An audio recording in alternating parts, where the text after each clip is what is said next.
오늘의 부동산 이슈입니다. 서울 아파트 매매 가격이 매주 최대 하락폭을 갱신하고 있는 가운데 2년 전 최저가보다 싼 가격에 손바뀜한 단지들이 속속 나오고 있습니다. 시장에서 대개 2년 전 실거래가와 비교하는 데에는 2020년에 임대차 3법이 시행되면서 시장 왜곡이 더 커졌기 때문이라고 전문가들은 전했습니다. 집값이 가파른 하락세와 금리 인상 기조가 겹치면서 서울 아파트 전세 가격도 급락세를 보이고 있습니다. 주간 KB주택시장 동향 자료에 따르면 서울 아파트 전세 가격도 매주 하락폭이 커지고 있습니다. 매매가와 전세값 모두 바닥을 보이지 않는 채 멈출 줄 모르는 속도로 하락하고 있는 가운데 연말 물량 밀어내기 영향으로 12월 전국에 올해 가장 많은 입주 물량이 공급됩니다. 이에 입주 물량이 집중되는 지역 중심으로 전세값 하락폭이 확대될 전망입니다. 어떻게 된 일인지 바로 보러 가시겠습니다.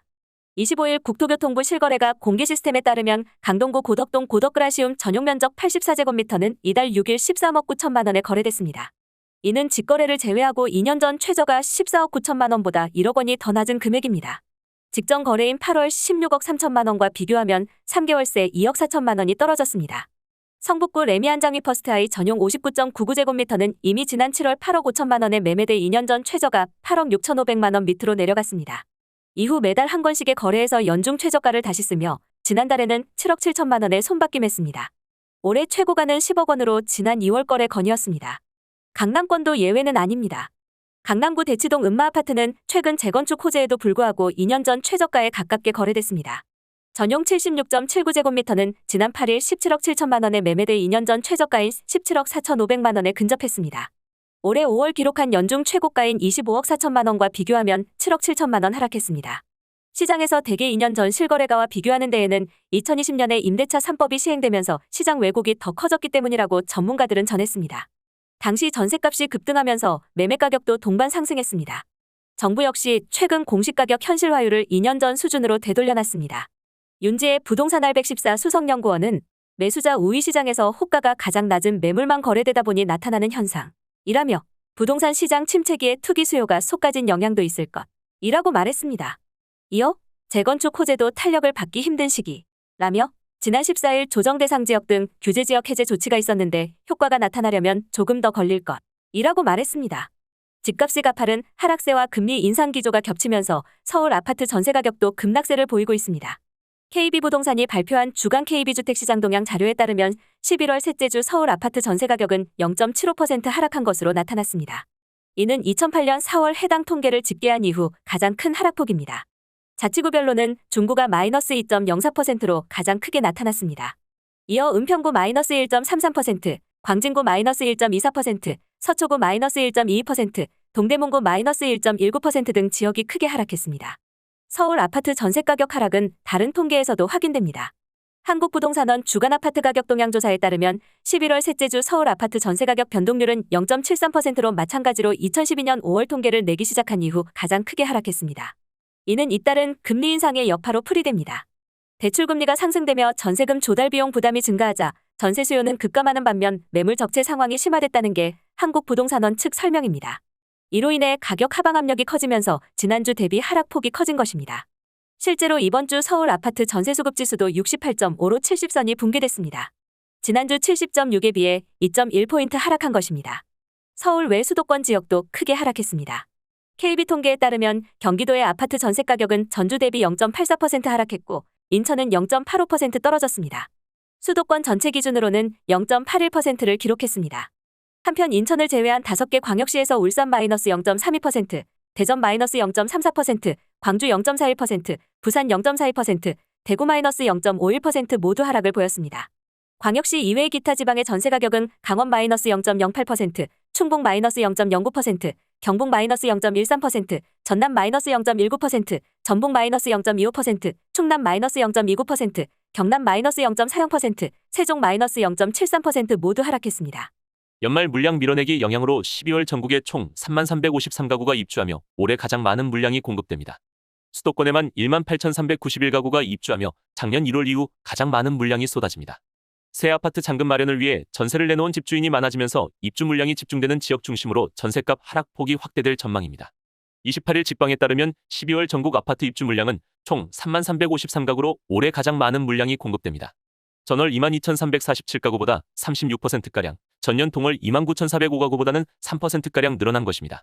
연말은 해를 넘기지 않고 입주하려는 단지가 많아 물량이 집중되는 시기입니다. 특히 수도권은 전년보다 18%가량 많은 18,391가구가 입주하며 2021년 1월 24,002가구 이후 가장 많은 물량이 쏟아집니다. 지역별로는 경기가 13,111가구로 가장 많고 인천 3,100가구, 서울 2,180가구입니다. 경기는 화성, 양주, 고양 등에서 19개 단지가 입주합니다.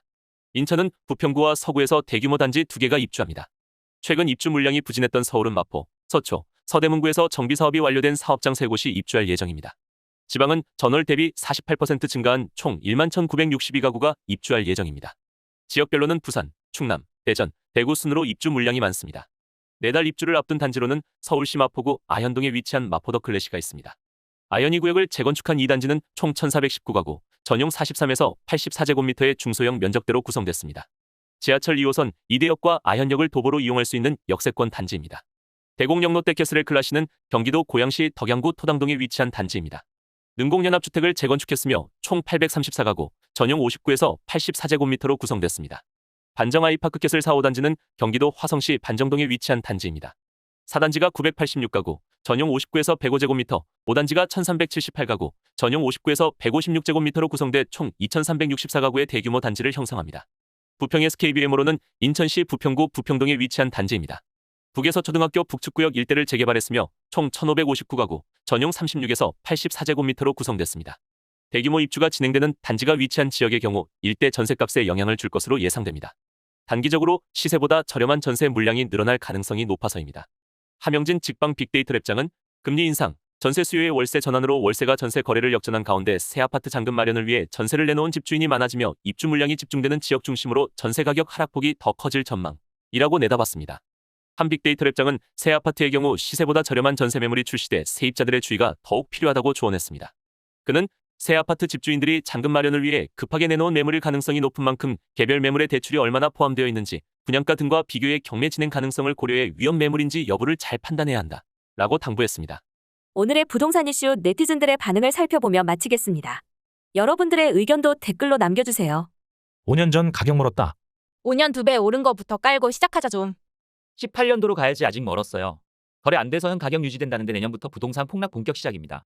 서울 아파트들 아직도 집주인들은 호가 포기 못하고 못 놓고 있는데 지금 20%라도 내려서 빨리 매도하는 사람이 승자다. 내년 최소 25% 이상 떨어질 거다. 왜냐? 지금 버티는 자들이 금리 인상에 인플레 이중고 못 버티고 매물 쏟아질 거거든.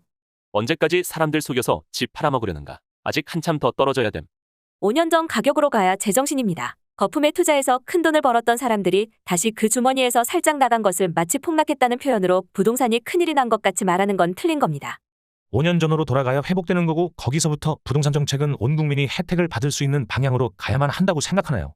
2년 전이면 천장 부쉈다는 아파트 가격이었는데 아직도 천장 아래로 안 내려오네. 얼마나 오른 건지.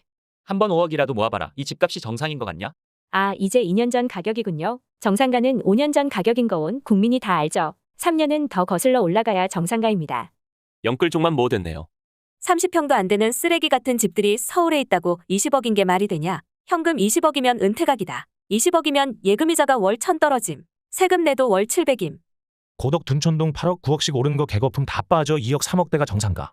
이제 시작이다. 지금 가격에 반타작이 돼야 쳐다본다. 아파트 투기로 돈 버는 세상은 없어야 한다.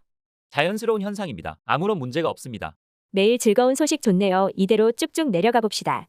드디어 종부세가 더 이상 필요 없는 세상이 옵니다. 집값이 시원하게 내려가고 있습니다. 내년이면 반갑 아파트가 대세가 될 것 같습니다. 조금만 더 힘내주면 우리 투자자들이 그렇게 간절히 원하던 종부세가 실질적으로 필요 없을 것 같습니다. 이번 부동산 사이클의 바닥이 언제쯤인지는 알 수 없으나 강남까지 규제가 다 풀리면 그때가 거의 바닥입니다. 저번 사이클에서 2008년부터 규제를 풀기 시작해 2012년 드디어 강남까지 풀었습니다. 전세가 올릴 때 임차인들이 눈물 머금고 강제 대출받은 심정을 임대인들이 이제 알아야 합니다. 아직도 오른 거에 비하며 이건 약과지. 좀 더 떨어지길 간절히 바란다. 집 하나 가진 게 뭔 유세라고 현실에 맞는 금액이 책정되어 모두가 잘 사는 세상이 되자. 지금 물가 올라서 난리인데 집값까지 오르면 진짜. 더 떨어져야지. 아직도 정상화 덜 된 거고. 여기까지 네티즌들의 반응이었습니다. 시청해주셔서 감사합니다. 여러분들의 의견도 댓글로 남겨주세요. 구독과 좋아요는 영상 제작에 큰 힘이 됩니다.